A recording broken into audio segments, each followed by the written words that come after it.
తిరుపతి చంద్రగిరి నియోజకవర్గాన్ని పార్టీలకు అతీతంగా అభివృద్ధి చేయడమే తన లక్ష్యమని ఎమ్మెల్యే పులివర్తి నాని అన్నారు. చంద్రగిరి మండలం తొండవాడ పంచాయతీ నారా చంద్రబాబు నాయుడు కాలనీలో సుమారు 5 కోట్ల రూపాయలతో సీసీ రోడ్ల నిర్మాణానికి భూమి పూజ చేశారు. కూటమి ప్రభుత్వం అధికారంలోకి వచ్చిన తర్వాత ఎన్టీఆర్ హౌసింగ్ కాలనీలో 200 కోట్లతో అభివృద్ధి జరిగిందని, అదే తరహాలో ఈ కాలనీని కూడా అభివృద్ధి చేస్తారని హామీ ఇచ్చారు.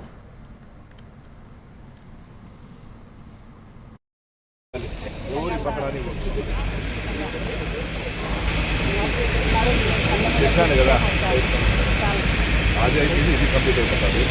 కాలువలు మళ్ళీ చేస్తాం. ఒట్టు పెంచాము, రండి ఇట్లా రా.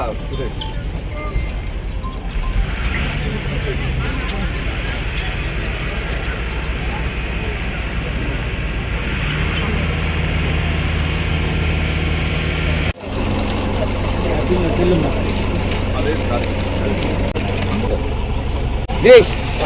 దేశ్